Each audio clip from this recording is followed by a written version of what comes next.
ETF index mutual funds నేర్చుకుని stock మార్కెట్లో రాణించాలనుకుంటున్నారా? వెంటనే ఈ నెంబర్కి కాల్ చేయండి. నమస్తే రమగారు. నమస్తే చే రమగారు, 40+ క్రాస్ అయిన వాళ్ళు ఖచ్చితంగా ఈ నియమాలు పాటించాలి, పాటించటం మంచిది అనుకునే మీ పాయింట్స్ ఏమైనా ఉంటే చెప్పండి.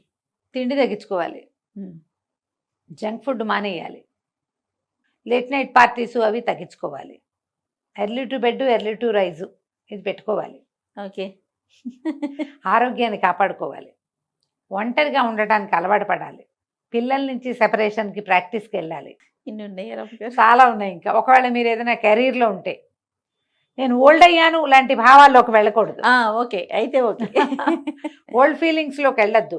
ఇవి ఓల్డ్ అవ్వటము, పెద్దవాళ్ళు అవ్వటము, 40 వచ్చేసరికి 40వ పడిలోకి వెళ్ళి వచ్చేసరికి కొంత జాగ్రత్త పాటిస్తే మీ పని చేసే క్షమత పెరుగుతుంది, మనం ఎక్కువ పని చేయగలుగుతాం. అంతేగా. ఇప్పుడు కెరీర్లు ఉద్యోగాలు వచ్చినాయి కదా జయ, కెరీర్లు ఉద్యోగము వ్యాపారము ఒకవేళ ఉంటే మోడలింగ్ లాంటి దాంట్లో ఉన్న వాళ్ళు కూడా యాక్టివ్గానే ఉంటున్నారు చాలామంది, 40లో వచ్చినా కూడా మన వాళ్ళు ఇండియాలో కూడా. ఈ కాపాడుకుంటే మరింత ఎక్కువ పని చేయగలుగుతాం మనం. ఇప్పుడు అవి లేవు, ఆ వ్యవహారం లేదు, ఏదో చిన్న ఉద్యోగం చేసుకుంటూ ఇంటిపటి నుండి పిల్ల మేకని చూస్తాం మనం. మనకు 40 వచ్చేసరికల్లా మన పిల్లలు మన నుంచి సెపరేట్ అవుతారు. నేను ఒంటరిగా ఉన్నాను అనే భావాల్లోకి వెళ్ళకూడదు, ఎంగేజ్ అవ్వాలి. మనకు ఏదైనా ఒక సొంత వ్యాపకం ఉంచుకోవాలి, సొంత డబ్బు, సొంత సంపాదన, సొంత సేవింగ్స్. నేను ఆడవాళ్ళని చెడగొడుతున్నానని భావించకండి, అలాంటి కామెంట్లు పెట్టకండి దయచేసి. దీన్ని ఇండిపెండెంట్గా ఉంటేనే ఈ కాలంలో కుదురుతుంది.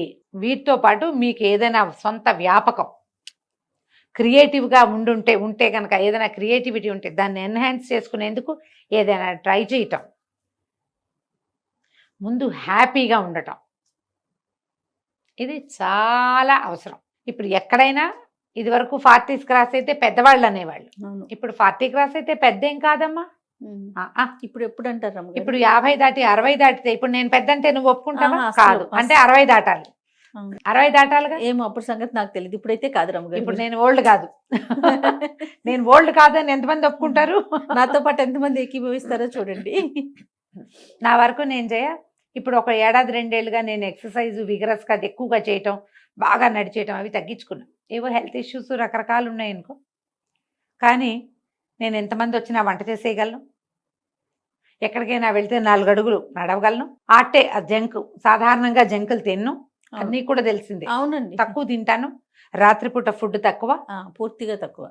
మరి 1 గంట 2 దాకా పార్టీలు వ్యవహారాలు ఏదైనా పెళ్ళికి వెళ్తే ఏదో 11, 12 అవుతుంది, కానీ సాధారణంగా 11, 11 నిద్రపోతాను. నేను యాక్టివ్గానే ఉన్నానని నేను భావిస్తున్నాను. నాకంత మూమెంట్స్ స్లో అవ్వాల.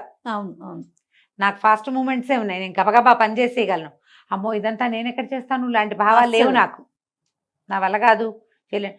ఏవో నొప్పులు గిప్పులు కనపడుతున్నాయి అప్పుడప్పుడు, మెనపాజ్ వల్ల కనిపిస్తాయి కదా, ఉన్నా కూడా నేను పని చేయలేని పరిస్థితి అవి నాకు లేవు. ఇంకా నేను అనుకుంటాను లోపల ఉంది, ఇది హెల్దీగా ఉన్నాను నేను లోపల నుంచి. స్ట్రెస్లు వస్తాయి నాకు కూడా, నేను దాన్ని బీట్ చేస్తా. డిప్రెషన్స్ వస్తుంటాయి నాకు కూడా, చాలా డిప్రెస్డ్గా అయ్యాను. ఇదంతా ఏమిటి ఈ జీవితం అలా అనిపిస్తుంటుంది, దాన్ని లాగి పక్కన పారేస్తూ ఉంటా. ఏవేవేవో చేస్తా, ఏవో పనులు అవసరమైనవి అక్కర్లేనివి, ఎవరి పనులైనా మీదేసుకుని కూడా చేస్తా, ఎక్స్ట్రాలు అంటించుకుని కూడా చేస్తూ ఉంటాను. వాటి వల్ల ఏంటంటే ఎంగేజ్ అవుతాను. చాలా ప్రధానమైంది ఎంగేజ్ అవుతాను. నేను ఎంత బిజీ స్కెడ్యూల్స్లో ఉన్నా నాకు కూడా లోన్లీనెస్ వస్తుంది, నాకు పెద్ద గుంపు ఉన్నా కూడా. అవును, దాన్ని తొలగించుకోవడానికి కూడా నేను ప్రయత్నం చేస్తూనే ఉంటాను. ఇలా నిరంతర పోరాటం చేసే పద్ధతిలో ఉంటేనే మనం హాయిగా బతకగలుగుతాం. ఇది నేర్చుకోండి, నాకెవరు నేర్పలేదు. అలాగే ఇంకా లేకపోతే నేను కూరుకుపోతున్నానని తెలుస్తోంది. నువ్వు కూరుకుపోతున్నావు అని ఎవరైనా మీకు చెప్పాలా? నాకు అర్థం కాదు అసలు. అది ఎప్పుడు ఏదో బాధగా ఉంటుంది, ఏమిటో విసుగ్గా ఉంటుంది. నేను ఇందులోకి వెళ్ళిపోతున్నాను. నేను ఒక సినిక్గా మారిపోతున్నాను, అందరినీ విమర్శించటము, ఎవరి పట్ల సాటిస్ఫాక్షన్ లేకపోవటం, జీవితం పట్ల సాటిస్ఫాక్షన్ లేకపోవటం, మన పట్ల మనకి సాటిస్ఫాక్షన్ లేకపోవటం, సెల్ఫ్ ఎస్టీమ్ కోల్పోవటం, మనని మనం శభాష్ అనుకోకపోవటం, ఇవన్నీ ట్రబుల్స్ 40 తర్వాత వస్తాయి. ఆ 40 దాకా మనం బిజీగా ఉంటాం ఎంతో కొంత.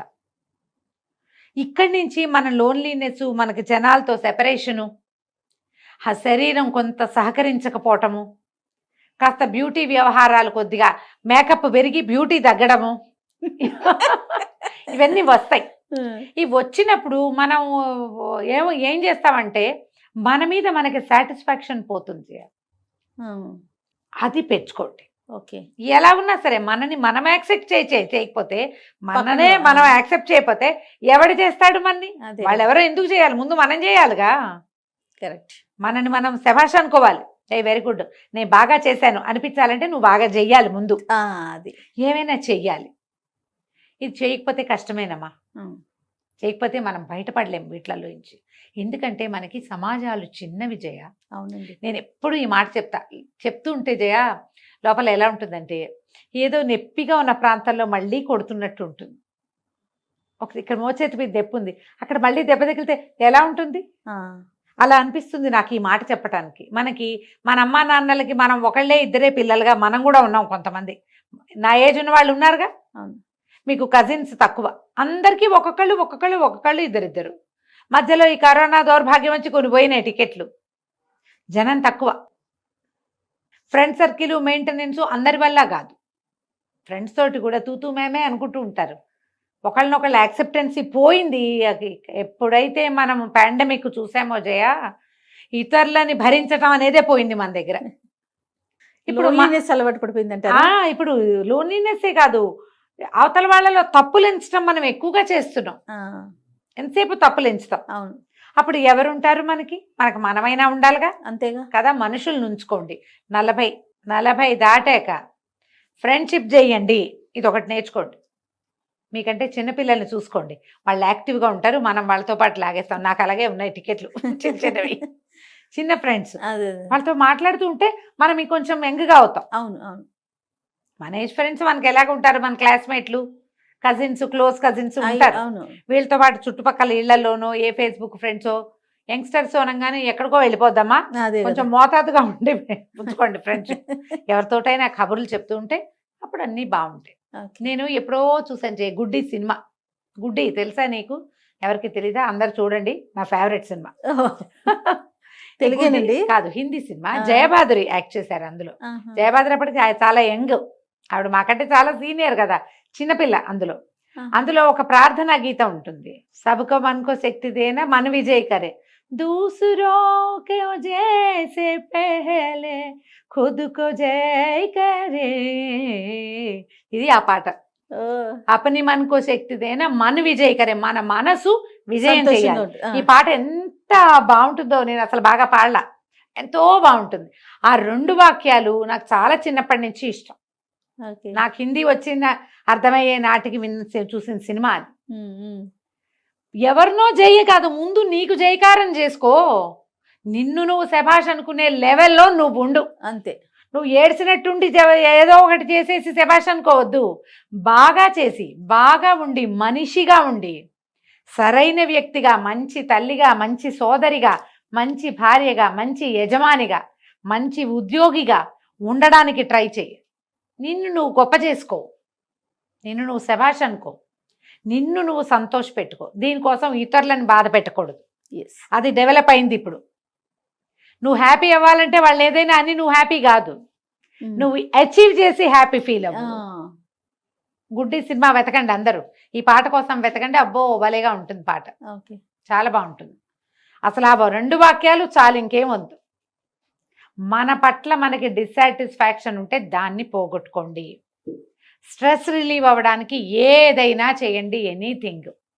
మిమ్మల్ని గోతుల్లో పడేసే వాటిలోకి వెళ్ళొద్దు. సెల్ఫ్ ఎస్టీమ్ని కోల్పోకుండా, నీ కుటుంబ మర్యాద, పరువు, పద్ధతి పోకుండా, చెడకుండా, వాటిని పాడు చేసుకోకుండా, మరి మీరు ఎక్కడికో దిక్కండా పైన మనకు అందని ఎత్తులు ఎక్కడానికి ట్రై చేయండి. డెఫినెట్గా. ఇది 40 తర్వాత ప్రతి వాళ్ళు అసలు మనం ఏమిటి, ఎలా ఉన్నాం, ఏమిటి మన సంగతి, ఏమిటి ఈ పీరియడ్స్, ఏమిటి ఈ రకరకాల ప్రాబ్లమ్స్, ఏమిటి ఈ హెల్త్ ఇష్యూస్ ఎందుకు వస్తున్నాయి, దానికోసం మనం ఎక్సర్సైజ్ చేయాలా, డాక్టర్ని చూడాలా, జిమ్కి వెళ్ళాలా, యోగా చేయాలా, ఏదైనా ప్రాణాయామం చేయాలా, ఏదైనా థెరపీ తీసుకోవాలా? ముందు మీరు ఆలోచించండి. మీకు చేత కాకపోతే మాలాంటి పెద్దక్కైన ఎవరైనా కనుక్కోండి.